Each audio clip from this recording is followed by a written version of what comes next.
서 2장 25절에서 29절입니다. 제가 봉독하겠습니다. 내가 율법을 행하면 할례가 유익하나 만일 율법을 범하면 내 할례는 무할례가 되느니라. 그런즉 무할례 자가 율법의 규례를 지키면 그 무할례를 할례와 같이 여길 것이 아니냐. 본래 무할례 자가 율법을 온전히 지키면 율법 조문과 할례를 가지고 율법을 범하는 너를 정죄하지 아니하겠느냐. 무릇 표면적 유대인이 유대인이 아니요 표면적 육신의 할례가 할례가 아니니라. 오직 이면적 유대인이 유대인이며 할례는 마음에 할지니 영이 있고 영에 있고 율법 조문에 있지 아니한 것이라. 그 칭찬이 사람에게서가 아니요 다만 하나님에게서니라. 아멘.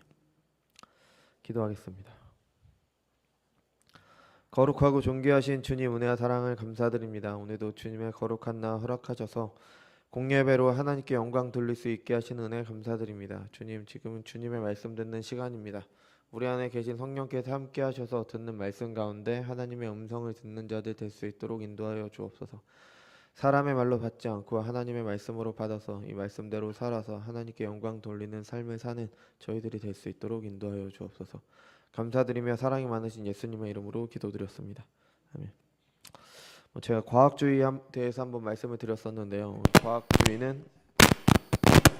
과학주의는 과학과 다릅니다. 그래서 과학의 좋은 이미지를 가져온 가짜라고 할 수 있습니다. 과학적으로 증명된 것만 사실이다. 이런 생각이 바로 과학주의죠. 그래서 청년들과 함께 하나님을 믿는 서울대 과학자들이라는 책을 읽고 있습니다. 그래서 우리나라 과학계에서 큰 역할을 하신 기독교인 과학자분들의 글들 엮은 책입니다. 거의 대부분 하시는 말씀이 과학자들은 겸손해야 된다는 말씀을 많이 하십니다. 그러니까 과학의 한계를 인식하고 과학만으로 모든 것을 다 알 수 있다라는 오만을 버려야 한다고 말씀을 하십니다. 그러니까 우리가 하는 말이 아니라 직접 그 과학의 그 현장에 계신, 그것도 서울대니까 우리나라에서 좀 제일 괜찮은 대학이니까 거기서 교수까지 하시는 분들이면 정말 우리가 흔히 말하는 천재라고 할 수 있겠죠. 그런 분들이 하시는 말씀입니다. 그러니까 과학으로만 과학으로 증명된 것만 모든 것이 진리라고 말하는 사람들은 오히려 과학에 대해서 모르는 사람들이 하는 말인 겁니다. 오히려 그 과학 철학이라는 학문도 있는데요. 그 분야에서도 이 과학주의에 대해서 반성을 많이 합니다. 저도 자세히는 몰라서 제가 흘려들은 지식으로 토마스 쿤이라는 분이 계신데 이분께서 이렇게 말씀하셨어요. 과학은 단 한 번도 그냥 숫자적인 계산의 결과가 아니었다. 모든 철학의 결과가 바로 과학이었다. 이게 무슨 말이냐? 그러니까 과학 객관적인 관찰에 의해 결과가 나오는 게 아니라 실험을 하는 사람이 어떤 생각을 가지고 실험을 했고, 그리고 그 실험 결과를 어떤 생각을 가지고 해석을 했냐에 따라서 결과가 나온다는 겁니다. 그러니까 사람의 주관적인 판단이 들어갈 수밖에 없다라는 거죠. 그러니까 정말 과학자들, 정말 과학계에서 일하시는 분들은 그렇게 말을 하고 있는데, 과학만이 진리를 밝히는 유일한 도구라고 말하는 것은, 이런 과학주의는 분명히 잘못된 겁니다. 이거는 진짜를 가장한 가짜라고 할 수 있습니다. 과학이 가짜라는 게 아닙니다. 과학은 하나님께서 창조하신 세상을 알아가고 그것을 통해서 우리는 유익을 누리게 되죠. 하지만 과학을 종교처럼 신봉하는 과학주의는 가짜인 겁니다. 그죠? 그런데 이번 설교를 준비하면서 제가 로이드 존슨 목사님의 설교를 좀 살폈는데, 그 목사님께서 신앙주의라는 용어를 사용을 하셨어요. 그러니까 과학주의랑 비슷하죠. 그러니까 신앙주의라는 용어를 사용하셨어요. 이게 번역된 거라서 이게 국어사전에 제가 찾아봤는데 그 의미로는 사용하시지 않은 것 같아요. 그래서 어떤 의미로 사용하셨느냐? 예수님을 믿는 게 아니라 자신이 믿음을 믿는다라는 의미로 사용을 하셨어요. 그러니까 이게 좀 내 믿음을 믿는다는 거예요. 이게 좀 이상하게 들릴 수 있는데 이게 의외로 교회의 고질적인 문제 중에 하나입니다. 과학주의가 과학을 가장한 가짜듯이 신앙주의는 믿음을 가장한 가짜입니다. 신앙주의는 내가 하나님을 믿는 것을 확신하는 거예요. 나는 하나님을 믿는 게, 내가 믿는 게 내 믿음이 확신한 그 믿음 자체를 믿는 겁니다. 예를 들면요, 호수가 얼어 있어요. 눈이 많이 왔으니까 호수가 얼잖아요. 호수가 얼었는데 우리가 그 호수를 건너가야 됩니다. 근데 우리가 눈으로 볼 때는 알 수 없죠. 그 호수가 꽝꽝 얼었는지, 아니면 우리가 살얼음이라 그러죠. 밟으면 물에 빠지는지 알 수 없습니다. 그럼 우리가 어떻게 해야지 그 호수를 무사히 건널 수 있을까요? 우리가 어떻게 해야지 그 호수를 무사히 건널 수 있는 게 아닙니다. 호수 자체가 꽝꽝 얼어 있으면 건너는 거고요. 호수가 이제 살얼어 있으면은 아무리 우리가 확신한다고 하더라도 물에 빠질 수밖에 없죠. 나는 이 호수를 건널 걸 확신해. 나는 무조건 건널 거야. 그런다고 해서 호수가 얼지 않았는데 건널 수 있습니까? 못 건너는 거죠. 그죠?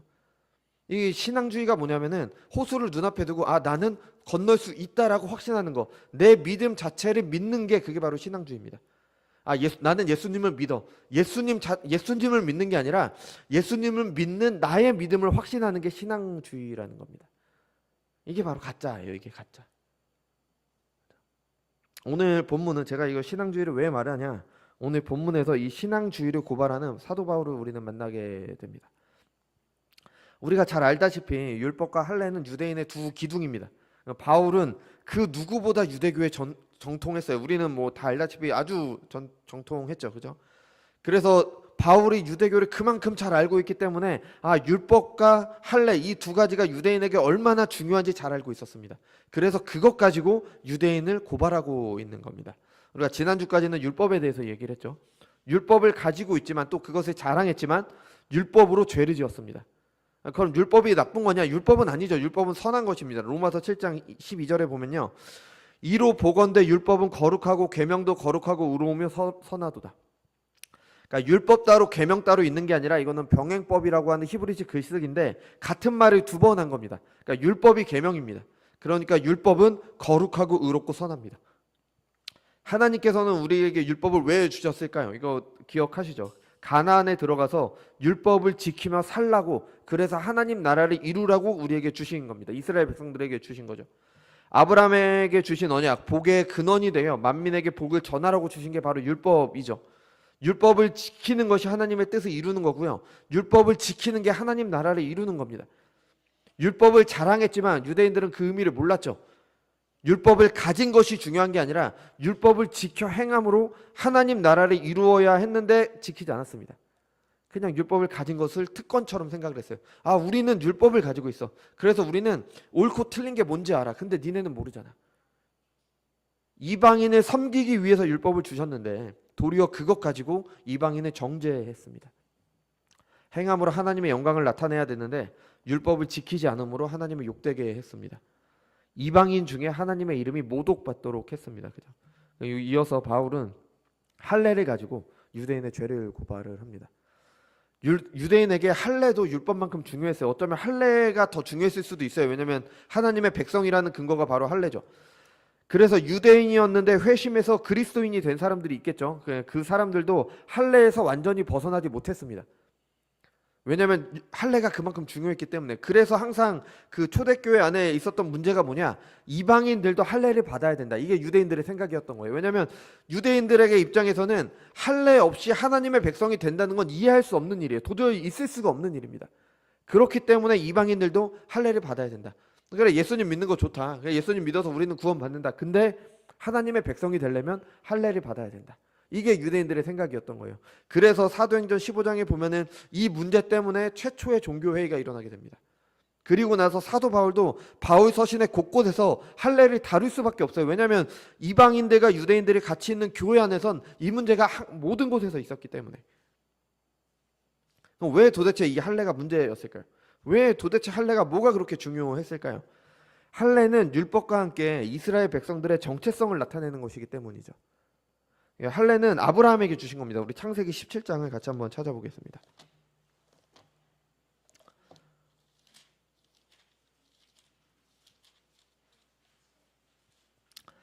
창세기 17장까지의 내용을 보면요, 하나님께서 아브라함에게 후손을 약속하셨잖아요. 근데 99세 때까지 아들이 없었어요. 그러니까 여종 하갈에게서 난 자녀 이스마엘은 있었지만 사라에게서 난 자녀는 없었습니다. 당연히 아브라함과 사라는 이제 하나님의 언약의 의문을 품었죠. 이제 그때 이제 아브라함과 사라의 이름을 바꿔주시면서 다시 한번 언약을 확증하는 내용이 나오고요. 그 다음에 10절부터 우리가 한번 보겠습니다. 창세기 17장 10절입니다. 너희 중 남자는 다 할례를 받으라. 이것이 나와 너희와 너희 후손 사이에 지킬 내 언약이니라. 너희는 포피를 베어라. 이것이 나와 너희 사이의 언약의 표징이라. 너희는 대대로 모든 남자는 집에서 난 자나 또는 너희 자손이 아니라 이방 사람에게서 돈으로 산 자를 막론하고 난지 8일 만에 할례를 받을 것이라. 너희 집에서 난 자든지 너희 돈으로 산 자든지 할례를 받아야 하리니 이는 내 언약이 너희 살에 있어 영원한 언약이 되려니와 할례를 받지 아니한 남자 곧 그 포피를 베지 아니한 자는 백성 중에 끊어지리니 그가 내 언약을 배반하였음이라. 아멘. 언약의 표징이 바로 할례입니다. 할례를 받지 않으면 하나님의 백성 중에서 끊어질 것이라고 하셨어요. 출애굽기 4장에 보면은 아주 이상한 얘기가 나와요. 하나님께서 이제 모세더러 이제 이스라엘 백성들을 애굽에서 데리고 나오라고 이제 모세를 보내시는 장면이 나와요. 이제 모세가 계속 거절을 하다가 이제 갑니다. 이제 애굽으로 가는 길에 가족들과 같이 가겠죠. 근데 하나님께서 모세의 아들을 죽이려고 하시는 장면이 나옵니다. 왜 죽이려고 하시냐? 모세의 아들이 할례를 받지 않았기 때문에. 그러고 나서 이제 죽이려고 했는데 할례를 받고 나자 이제 그 십보라가, 모세의 부인 십보라가 포피를 베자 이제 죽지 않게 되었죠. 그러니까 할례는 이스라엘 백성들에게는 죽고 사는 문제예요. 죽고 사는 문제. 그냥 해도 되고 안 해도 되고 그런 문제가 아니라 죽고 사는 문제였던 겁니다. 이제 애굽에 내려진 10가지 재앙 중에 마지막 재앙과 관련해서 유월절이라는 절기가 생기잖아요. 그 유월절 식사에 참여하기 위한 조건이 뭐냐? 할례를 받은 자입니다. 할례를 받지 않은 자는 유월절 식사에 참여하지 못합니다. 여러분, 유월절이 뭐예요? 죽음이 온 애굽에 가득했을 때 그 죽음이 넘어갔다라는 것을 기념하기 위해서 참여하는 거잖아요. 그러면 그 유월절 식사에 참여하지 못한다는 건 뭐예요? 애굽에 내려진 그 모든 죽음과 함께 나도 같이 죽는다라는 뜻입니다. 그러니까 할례를 받아야지 그 죽음에서 넘어가고 유월절 식사에 참여할 수가 있었던 겁니다. 아마 출애굽 1세대는 애굽에 있었지만 모두 다 할례를 받았을 겁니다. 왜냐하면 여전히 전통이 있었지만. 근데 출애굽 1세대는 모두 광야에서 죽었죠. 우리가 알다시피 가데스 바네아에서 이제 불순종해서. 근데 출애굽 2세대는 모두 다 광야에서 태어났습니다. 근데 그들은 할례를 받지 못했어요. 왜냐하면 여호수아서 5장에 보면은 여리고 성 앞에서 이제 가나안 성에 바로 들어가기 직전에 모든 백성들이 할례를 받는 장면이 나와요. 그러니까 광야에서는 이스라엘 백성들은 할례를 받지 않았습니다. 할례를 받지 않으면 하나님의 백성이 아니었던 거예요. 그러니까 광야는 고통과 형벌의 시간이었습니다. 그때 이스라엘은 하나님의 백성이 아니었던 겁니다. 근데 이제 그 고통의 시간이 끝나고 할례를 받은 이후에 비로소 가나안에 들어가서 하나님의 백성으로 이제 살 수가 있었던 거죠. 그러니까 그것을 상징적으로 나타내는 겁니다. 물론 광야에서도 하나님께서 그들을 돌보시고 그들을 뭐 이렇게 돌보신 가운데 있었지만 고통과 형벌의 시간이었던 거죠. 그래서 가나안에 들어가기 전에 다시 할례를 행함으로 다시 언약 안에 들어옴을 나타내셨던 거죠. 할례를 받지 않은 사람은 하나님의 백성이 아니면 언약 백성이 아닌 겁니다. 그러니까 유대인들은 받아들일 수가 없는 거예요. 유대인들은 할례가 얼마나 중요한지 몰라요. 왜냐하면 죽음과 광야에서의 고통을 통해서 그걸 배웠잖아요. 그들의 조상들을 통해서 배웠기 때문에 할례가 얼마나 중요하다는 걸 잘 알고 있었습니다. 이것을 이해하면은 이제 사도행전에서 바울이 당한 일들도 좀 이해가 돼요. 아니 저는 이 사도행전 읽을 때 처음에 너무 이해가 안 됐던 게 저의 성격에는 아니 사도 바울이, 그러니까 제가 유대인이라면 사도 바울이 복음을 전하거나 말거나 아니 우리 동네에서 전하지 않으면 그걸로 됐지 굳이 먼 곳에 있는 도시에서까지 복음을 전하는 걸 따라가서 그 바울을 죽이려고 하고 막으려고 합니다. 왜 굳이 그렇게 했을까? 아니 나 먹고 살기도 바쁜데 왜 굳이 그렇게까지 가서 했을까요? 바울이 더 이상 할례는 필요 없다. 하나님께서 유대인과 이방인 사이에, 예수님께서 유대인과 이방인 사이에 막힌 담을 허무셨다. 이런 복음을 전하고 다녔기 때문에 유대인들의 입장에서는 받아들일 수가 없는 거예요. 그냥 놔둘 수가 없는 겁니다. 우리 민족에게 그렇게 중요한 할례를 깨뜨리고 있는 거니까. 의미가 없다라고 하고 있는 거니까. 그러니까 쫓아다니면서 박해하고 복음을 전하지 못하게 했던 거죠. 유대인들은 이 할례 받은 하나님의 백성이라는 자부심을 가지고 있었습니다. 그러니까 할례 없이 유대인이 된다는 거, 하나님의 백성이 된다는 건 상상조차 할 수가 없는 거예요. 그래서 이방인들을 비하할 때 할례 받지 않은 자라고 그렇게 얘기를 했었어요. 그러니까 나는 너희들과 다르다. 나는 선민이다. 선택받은 백성이다. 나는 존귀하다. 할례는 유대인에게 너무 중요한 거였죠. 그러니까 마지막 최후의 자존심 그런 거 같은 거죠. 그래서 예수님을 믿어도 할례를 받아야 하나님의 백성이 된다는 게 유대인들의 생각이었던 겁니다. 그런데 이것도 이제 유대인들의 착각이었죠. 그죠? 율법을 주신 것과 마찬가지로 할례를 통해서 하나님께서 아브라함과 그의 후손을 하나님의 백성으로 삼으신 이유가 있었습니다. 결론부터 말씀드리면은 율법을 주신 것과 동일합니다. 우리가 이것도 분명히 나와 있어요. 그러니까 이 17장에서 할례를 언약의 표시로 주셨잖아요. 그 18장에서 바로 소돔과 고모라 사건이 나와요. 그래서 18장 1절에 보면은 여호와께서 아브라함에게 나타나셨다고 말하고 아브라함이 세 사람을 맞이했다고 말합니다. 그러니까 여호와께서 천사들과 사람의 모습으로 나타나셨다라고 볼 수가 있는 거죠. 그 사람들은 아브라함에게 이삭에 대한 약속을 다시 한번 줍니다. 그리고 나서 이제 소돔으로 떠나갑니다. 이제 떠나가시면서 여호와께서 이제 내가 하려는 것을 아브라함에게 숨기겠느냐 하면서 소돔과 고모라에서 무슨 일을 하실지를 말씀하십니다. 그러면서 아브라함이 어떤 존재인지, 아브라함과 후손들이 어떤 존재인지를 말씀하시죠. 아브라함은 강대한 나라가 되고 천하 만민은 그로 말미암아 복을 받게 될 것이 아니냐. 내가 그로 그 자식과 건속에게 명하여 여호와의 도를 지켜 의와 공도를 행하게 하려고 그를 택하였나니 이는 나 여호와가 아브라함에게 대하여 말한 일을 이루려 함이라. 아멘. 아브라함이 강대한 나라가 되고요. 그 천하 만민이 그로 말미암아 복을 받게 되는 겁니다. 이게 뭡니까? 복의 근원이 돼서 그 복을 전하는 거잖아요. 똑같잖아요. 강대한 나라가 뭐 미국이나 뭐 로마 제국과 같은 그런 나라가 되는 게 아닙니다. 하나님 나라를 이룬다는 거예요. 하나님 나라를. 천하 만민이 그로 말미암아 복이 된다. 이게 어떻게 이루어지냐? 아브라함과 그의 후손들이 여호와의 도를 지켜 의와 공도를 행함으로 그렇게 됩니다. 하나님께서 언약을 주신 이유는 아브라함과 그의 후손들이 여호와의 도를 지켜 의와 공도를 행함으로 하나님 나라를 이루고 그 하나님 나라를 전하기 위해서 주신 겁니다. 그래서 언약을 주신 거예요. 그 언약의 표시가 할례인 겁니다. 반대로 말하면 할례를 받는다? 그럼 나는 언약 안에 있다? 그럼 나는 뭘 해야 됩니까? 하나님의 법을 지켜야 되는 겁니다. 하나님의 법을 지켜서 하나님 나라를 이루어서 천하 만민에게 복을 전해야 되는 겁니다. 이런 할례의 의미를 모르니까 할례를 받은 것에만 집중을 한 거예요. 할례를 받았냐 받지 않았냐가 중요했을 뿐 그 의미에는 관심이 없었던 겁니다. 할례는 약속의 표시예요. 하나님께서 주신 언약의 표시입니다. 이 사실 이스라엘 말고도 할례를 행하는 일이 있었습니다. 할례가 뭐 특별한 그런 일이 아니었어요. 원래부터 있었어요. 뭐 그 아프리카 뭐 일부에서 이루어지는 그 잘못된 형태의 것 말고도 할례는 원래 이루어져 있었어요. 좀 상당히 위험한 거였죠. 왜냐하면 그 당시에 생사를 잘라내는 거기 때문에 위험하고 고통스러운 의식이었는데 하나님께서 그것을 가져다가 언약의 표시로 사용을 하신 겁니다. 의식 자체가 중요하고 신비로운 능력이 있어서 그것을 행하기만 하면 하나님의 백성이 되는 게 아니에요. 할례를 받음으로 언약 안에 있다라는 걸 기억을 해야 되는 겁니다. 표시예요. 표징, 나타내는 표시인 겁니다.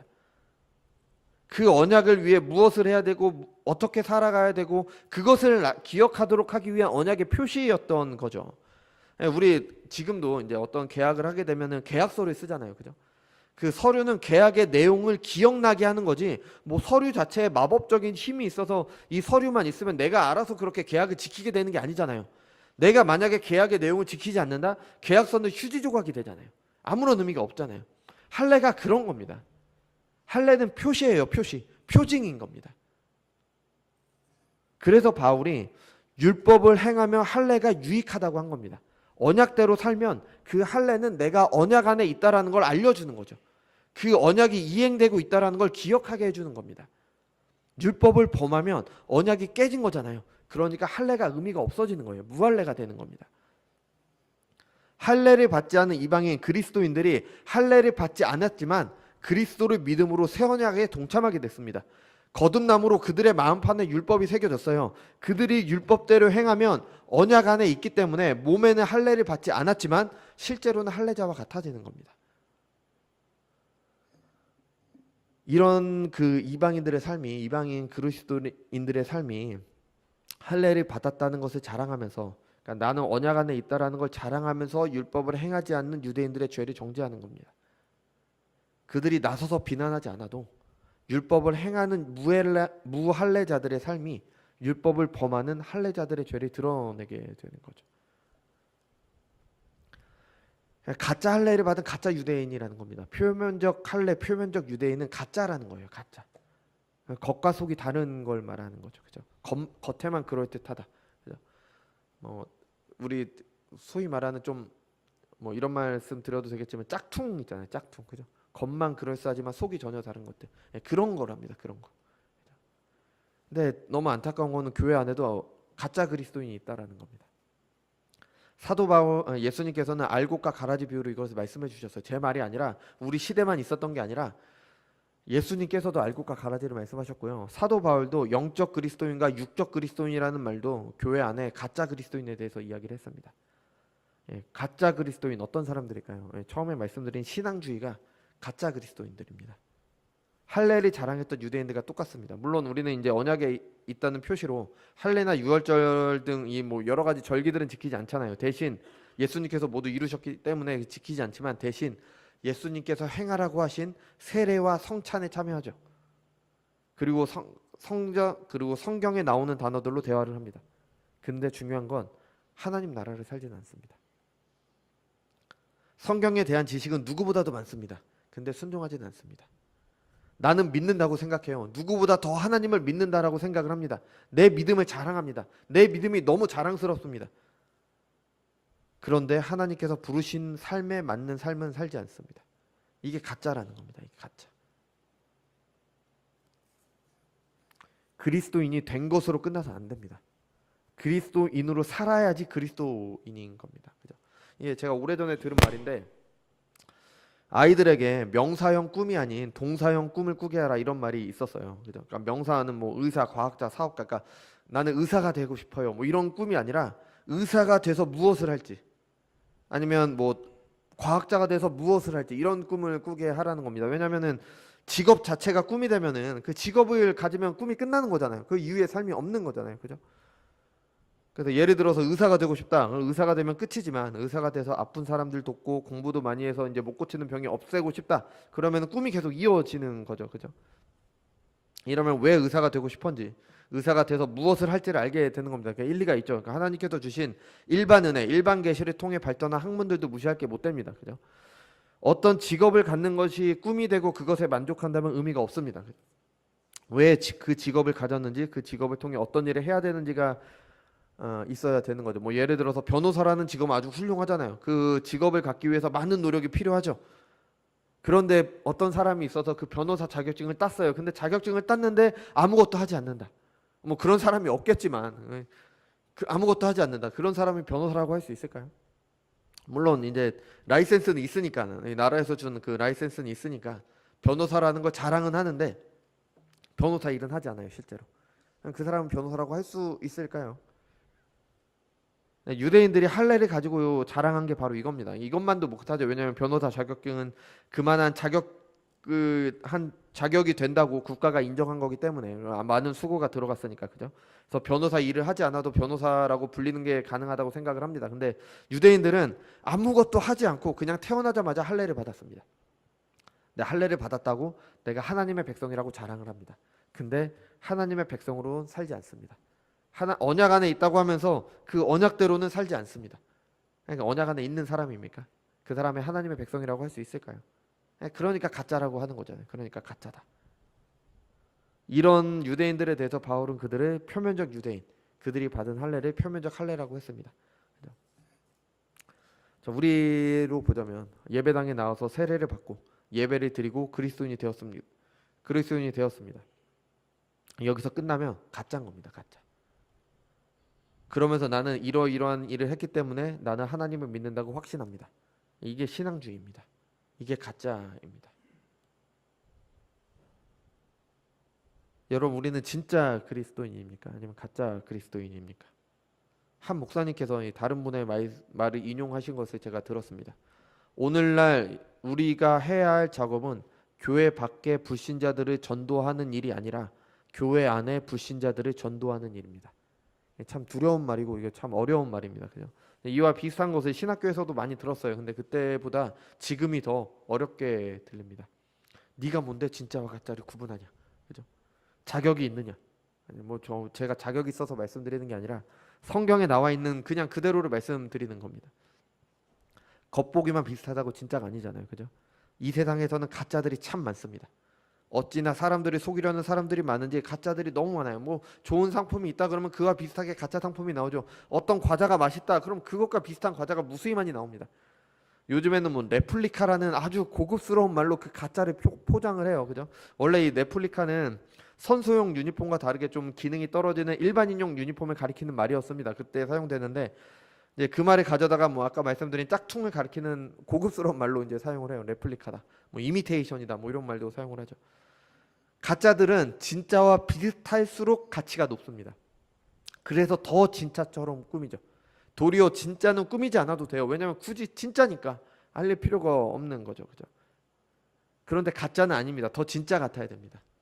여러분, 근데 왜 가짜가 생길까요? 진짜가 그만큼 좋으니까 가짜가 생기는 거예요. 그러니까 가짜 그리스도인 기독교 이단들이 계속 생기는 것을 보면 어쩌면 복음만큼 기독교만큼 좋고 영광스러운 것이 없기 때문에 가짜들이 생기는 게 너무 당연하다고 생각이 들기는 합니다. 이런 가짜들은 더 진짜처럼 보여요. 더 진짜라고 자신을 드러내려고 합니다.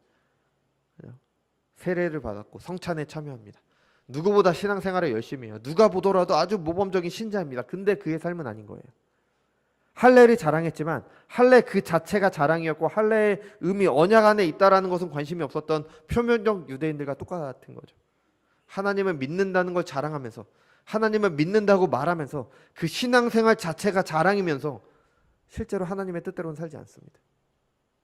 교회에 나오는 것으로 세례를 받는 것으로 직분을 받은 것으로 다 이룬 것으로 생각하고 나는 안전한 것으로 착각하는 것이 가짜 그리스도인입니다. 이들은 이제 하나님의 영광을 위해 부르심을 받은 그리스도인임을 자랑하지만 도리어 그의 이름을 욕되게 합니다. 신자는 부르심에 맞는 삶을 살아야 됩니다. 그리스도를 믿음으로 구원받은 신자는 그에 맞는 삶을 살아야 합니다. 이게 뭐 행위 구원이니 뭐니 그런 말이 아닙니다. 신자가 신자답게 살지 못하면 무슨 의미가 있습니까? 저는 목사라는 직분을 받았습니다. 근데 목사라는 직분을 받아놓고 목회를 하지 않아요. 목사로서의 역할을 하지 않습니다. 뭐 우리가 생각하는 일반적인 목회와 달리 목사로서 여러 가지 형태가 있지만 뭐 어떤 것을 하든지 하나님의 부르심에 맞는 그 역할을 하면 됩니다. 그래서 하나님께 영광 돌리는 일이라면 상관없지만 그 어떤 일도 하지 않습니다. 그러면서 목사라고 하고 다닙니다. 이게 가짜 목사 아닙니까? 이게 가짜잖아요. 그죠? 여러분, 목사라는 직분만 그렇습니까? 우리가 지난 몇 주간 관광한 것처럼 우리는 오늘 직분을 이미 맡으신 분들과 새롭게 직분을 맡으신 분들이 인사하는 시간을 이제 가지려고 합니다. 교회에서 장로라는 직분을 받았어요. 근데 역할을 하지 않습니다. 뭐 부족함과 연약함 때문에 그럴 수도 있죠.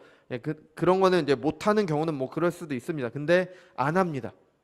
못하는 거랑 안 하는 건 다르잖아요. 안 해요. 그럼 직분의 의미가 있습니까? 직분 받은 의미가 있어요? 권사의 의미가 있고 집사의 의미가 있습니까? 뭐 그렇다고 자격 있는 사람에게 직분이 주어지고 뭐 거창한 일에 그런 일을 해야 된다. 성경에는 우리가 읽어본 디도서의 말씀처럼 그런 사람들만 직분자가 돼야 된다. 직분 받을 사람이 아무도 없죠. 그죠? 그런 건 아닙니다. 하나님의 부르심에 맞는 삶을 살면 되는 거예요. 가장 먼저 신자로서 사는 겁니다. 하나님의 법을 따라 하나님 나라를 이루는 복의 근원이 되는 삶. 그래서 그 복을 전하는 삶을 사는 겁니다. 하나님을 사랑하고 이웃을 사랑하는 삶을 사는 거예요. 내 옆에 있는 형제를 사랑하지 못하면서 하나님을 사랑한다면 그건 거짓말입니다. 누구든지 하나님을 사랑하노라 하고 그 형제를 미워하면 이는 거짓말하는 자니 보는 바 그 형제를 사랑하지 아니하는 자는 보지 못하는 바 하나님을 사랑할 수 없느니라. 우리가 이 계명을 주께 받았나니 하나님을 사랑하는 자는 또한 그 형제를 사랑할지니라. 하나님께서 주신 이런 계명들을 지키며 사는 것이 신자의 삶입니다. 이런 것을 더 지키려고 노력하는 게 직분자의 삶인 겁니다. 그리고 그 일을 교회에서 서로 섬기는 일을 하는 게 바로 직분자의 역할인 겁니다. 뭐 교회에 오래 다녔으니까 공로를 인정해서 주는 그런 명예를 위한 게 아니라 교회를 위해 헌신하기 위해 교회를 섬기기 위해 주는 게 바로 직분이잖아요. 교회를 떠나면 무슨 의미가 있습니까? 아무런 의미가 없죠. 교회 안에서 형제를 사랑하기 위한 직분인데요. 그죠? 그런데 하지 않는다면 그 직분들이 무슨 의미가 있습니까? 이름만 남은 표면적 직분 아닙니까? 참 유대인이 되기 위해서는 표면적 할례가 아니라 마음의 할례를 받아야 됩니다. 이건 하나님께서 구약에서부터 말씀하셨어요. 가나안 땅에 들어가기도 전에 신명기 30장 6절에 보면은 내 하나님 여호와께서 내 마음과 내 자손의 마음의 할례를 베푸사 너로 마음을 다하여 뜻을 다하여 내 하나님 여호와를 사랑하게 하사 너로 생명을 얻게 하실 것이며. 아멘. 가나안에 들어가기 전부터 마음의 할례를 받아야 된다고 말씀을 하셨습니다. 마음의 할례가 무엇입니까? 여호와의 법이 내 마음에 새겨지는 겁니다. 그 유일한 길이 무엇입니까? 예수님을 믿어 성령으로 거듭나는 겁니다. 다른 길이 없습니다. 중생이죠. 참된 신자냐 아니냐는 거듭났냐 그렇지 않느냐로 결정이 되는 겁니다. 세례를 받았냐, 뭐 성찬에 참여하냐, 뭐 예배를 몇 번 드렸냐, 무슨 뭐 나는 뭐 뭐를 했고 뭐도 했고 다 뭐를 했다, 이런 게 중요하지 않습니다. 다 해야 되는 거예요. 다 해야 되는 거지만 신자냐 아니냐는, 거듭났냐 거듭나지 않았냐, 중생했냐 안 했냐, 그게 중요한 겁니다. 거듭난 참된 신자라는 표시로 여러 가지를 하는 거잖아요. 그죠? 거듭난 신자는 어떤 사람들입니까?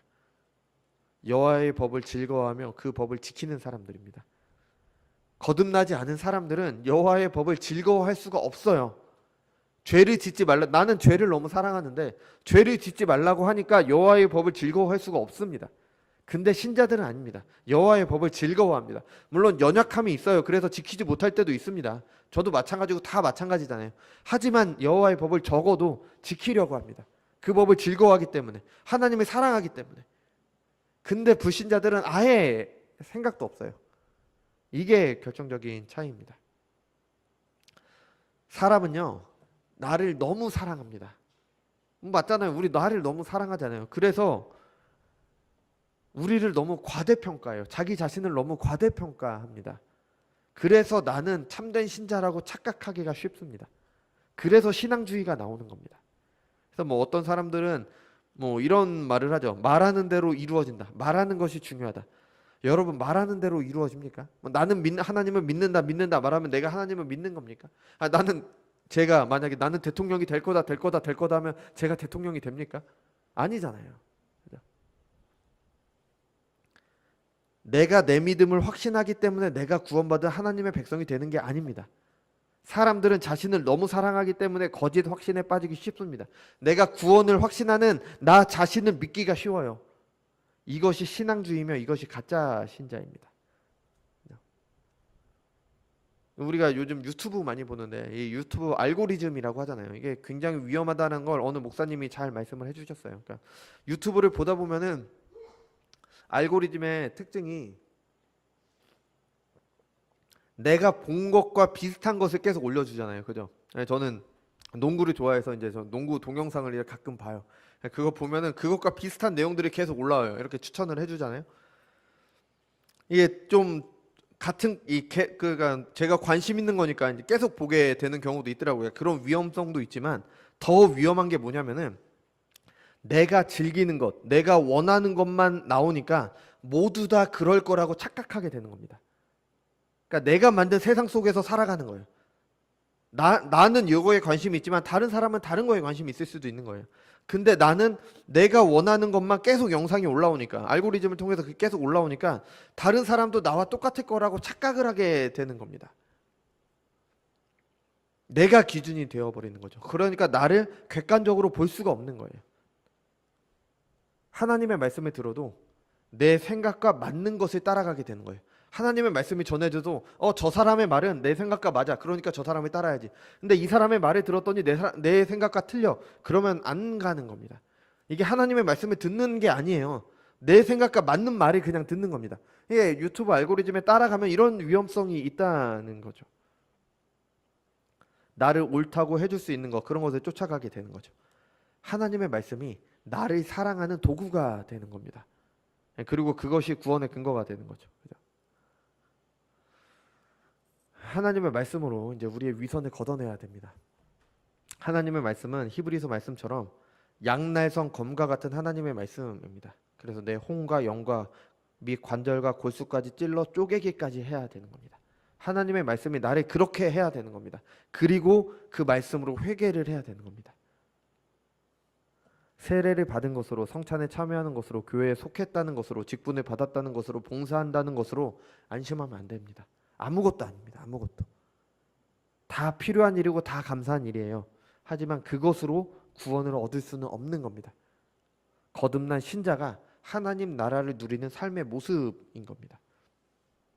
유대인들에게 할례와 마찬가지로 다른 것으로 구원을 얻으려고 하는 것이 우리 중세 시대의 면죄부로 구원받으려고 했던 거랑 뭐가 다르겠어요? 똑같은 거죠. 그죠? 그럼 누가 참된 신자입니까? 갈라디아서 6장 11절부터 이에 대해서 말해줍니다. 무릇 육체의 모양을 내려하는 자들이 억지로 너희에게 할례를 받게 함은 그들이 그리스도의 십자가로 말미암아 박해를 면하려 함뿐이라. 할례를 받은 그들이라도 스스로 율법은 지키지 아니하고 너희에게 할례를 받게 하려는 것은 그들이 너희의 육체로 자랑하려 함이라. 그러나 내게는 우리 주 예수 그리스도 십자가 외에 결코 자랑할 것이 없으니 그리스도로 말미암아 세상이 나에 대하여 십자가에 못 박히고 내가 또 세상에 대하여 그러하리라. 할례나 무할례가 아무것도 아니로되 오직 새로 지으심을 받은 것만 중요하니라. 무릇 이 규례를 행하는 자에게와 하나님의 이스라엘에게 평강과 긍휼이 있을지어다. 이후로는 누구든지 나를 괴롭게 하지 말라. 내가 내 몸에 예수의 흔적을 지니고 있노라. 아멘. 바울은 이제 이 서신서나 사도행전을 읽다 보면요, 할례에 대해서 모순된 태도를 보여줍니다. 2차 전도 여행 때 합류한 디모데는 할례를 받도록 했어요. 할례가 필요 없다고 하면서 할례를 받도록 했습니다.